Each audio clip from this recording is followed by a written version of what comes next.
Hi, thank you so much for watching my channel. Happy Sunday morning. And I wanted to do another update on my Korean. I don't know if I'm going to do updates every week or how often. I know the last update was several months ago, mostly because I did take a break from studying Korean, and now I'm back into it, hopefully to stay motivated and going strong for quite some time, I hope.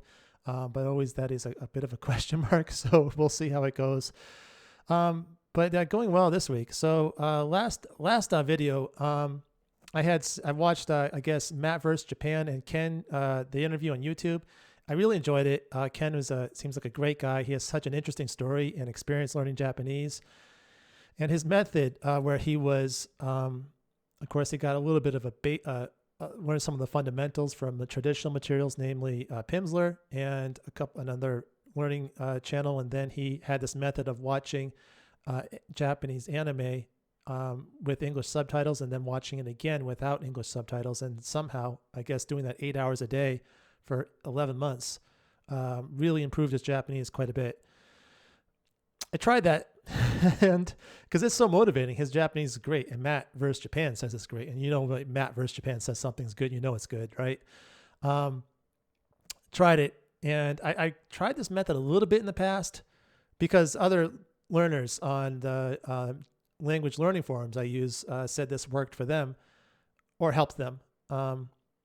And I tried a little bit in the past. It didn't work. I thought maybe I was more motivated this time to give it a shot, so maybe it would work better. It didn't. I mean, a little bit. I could see how this could be an effective method.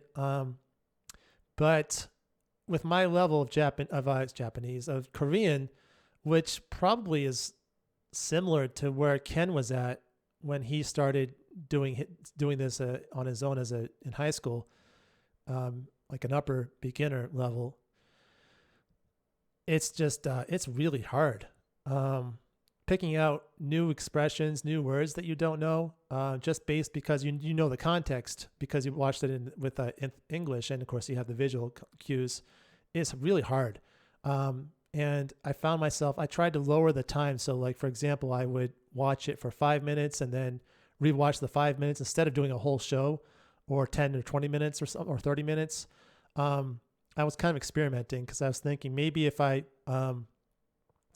before I sit down to study, I would kind of, say, okay, I'm going to watch, I have 1 hour, for example, or 30 minutes or whatever to do this. And I'll just make it, this seemed like kind of the best option, I thought, but I would just make it half and half. So just watch, because these shows are pretty long, the K-dramas, not like Japanese anime, which is split up into like 22-minute episodes or 21 minutes. They're up to an hour, sometimes more, it varies. It's not really a set time frame. And I've just found that even though I had an idea of what happened, if too much time had gone by, it's just that you forget so much, the specifics, you forget the conversation. And so unless it was really simple and I could kind of, based on my Korean level, I could pick out a lot of the words in the sentence already. It was just so hard. So I tried reducing the time to like 5 minutes, watch English subtitles for 5 minutes, then rewatch that 5 minutes again. And that worked better, but still pretty hard. And rewatching material that you've already watched really slows down your progress with the watching that Korean drama. So it feels less like you're watching, enjoying Korean for fun, and more like you're just studying similar, not quite like a textbook, but not too far off, more in that direction. So that I wasn't so happy with that. I guess I could go back to it, but what I'm doing instead is I'm going back to Link again and just reading. I know that one of the reasons why I kind of wanted to give that method a try is that in Ken's case, he credits that with his good pronunciation in Japanese, and that makes a lot of sense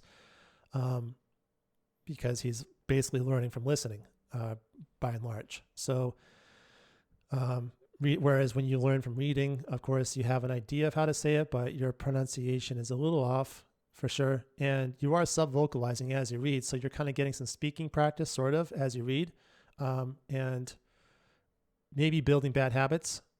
But at the same time, I think it's still the best way for me to go. I'm using Link.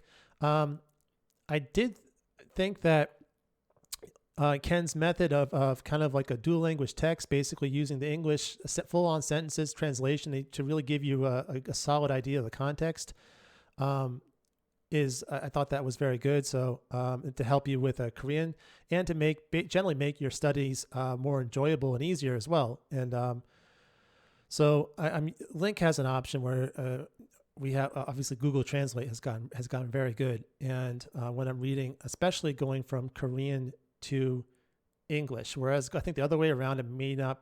I don't know. Wait a minute, I think I'm getting it backwards. Korean to English actually usually doesn't work so well. Yeah, so, but it's working well enough, I think. I use that function whenever I find it necessary, especially when I'm reading a book. The dialogues are much easier to understand, and I have to look up less words. The context is better. But the narrated parts are very difficult, so I'm going right to that translation to make it easier. And that's working pretty well. I was also using some Anki to supplement my reading on Link, and I was using sentence cards. I found that sentence cards are actually a little bit more work and too challenging for me. Basically, I'm pretty tired after work. I have our company where I work at, we're understaffed. We've been understaffed for a while.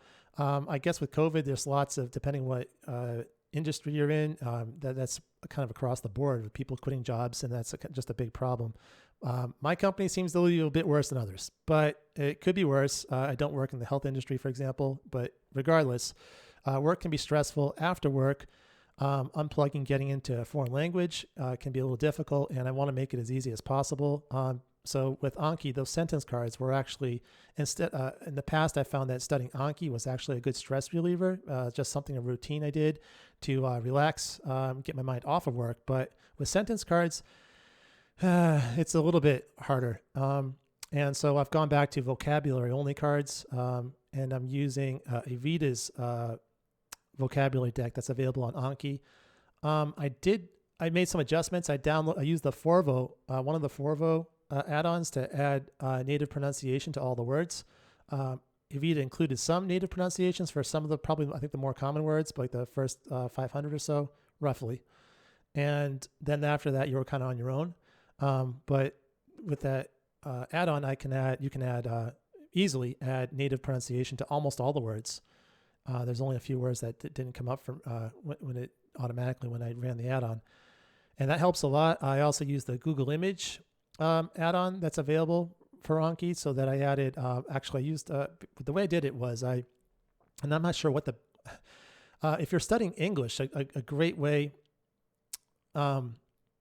A great way to get good pictures for your vocabulary, and I did this for when I made a deck for studying English for a Japanese friend, is to just search with that word and meme, and you get usually a funny picture and a little quick blurb in English that using that target word. It's like perfect to help you kind of lock in that word as much as possible using Anki. But for other languages, depending on maybe for European languages, that kind of works, but I knew that didn't work for Japanese. I don't think it works for Korean. So I'm looking for a different keyword. I tried cosplay this time just to kind of get, I don't know, a picture, just an image that's more interesting than you could put just the word, I guess, but you get lots of boring images with that. And you kind of want something, I guess with cosplay, you do get lots of good looking girls. Yeah. Anyway, if you use Anki and Google to get images, and you have a suggestion of keywords to search besides cosplay or meme, or ways, maybe there's memes in Korean and I'm just dumb, let me know in the comments or whatever. I appreciate it. That would help my studies. But I'm liking it. I'm using a Evita's deck that seems to be I'm starting from zero again, so I think I know roughly 1,000 words in that deck, give or speak. Around 1,000 is where I'm probably going to be. The percentage of new unknown words is going to go up a lot, I think. So I just started a few days ago, getting back into that. And today's Sunday, of course. I want to do as much reading books on Link as much as possible.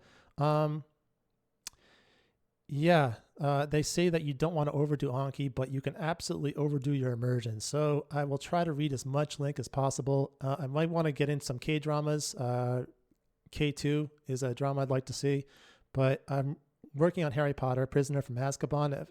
It's going slow. At the rate I'm going, I think I may maybe halfway through the book. I think I could finish it in a month or so. I don't know. It would be nice to read books in Korean more quickly. Just rack up those books, because the more books you read, the smarter you get, the better your Korean gets. Yeah.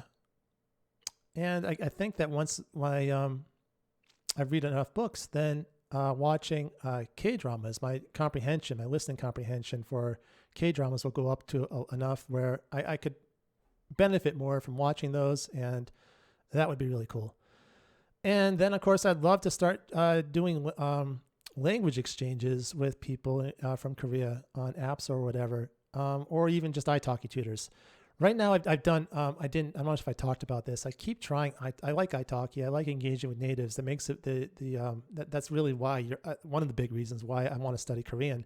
But whenever I take a lesson in Korean with someone, if I can't speak Korean, or if they can't speak Korean the whole time, especially if they can't, it's just, if I were to use a little bit of English, that's one thing. But if half of the time or more is in English, it just doesn't. It feels like a waste. I can, in theory, though, I could help work on some grammar points, even though we're using a lot of English. But the whole lesson feels like waste. It feels like maybe instead of this, maybe I could just do more immersion.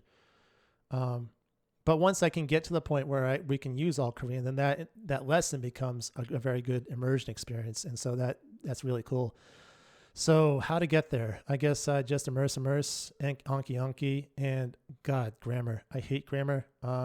Whatever, just do whatever I can with the grammar. Although when you're reading on link, because you can use Google Translate to kind of translate grammar points that you don't get into an English approximation, that helps a little bit. So my grammar, I think, does get better the more I read. Yeah, so that's where I'm at. I will keep you guys up to date on any, of course, my progress. Thank you so much for watching. And any comments on your language studies, any advice you have for me in the comments, I appreciate it. Thanks, and have a good weekend.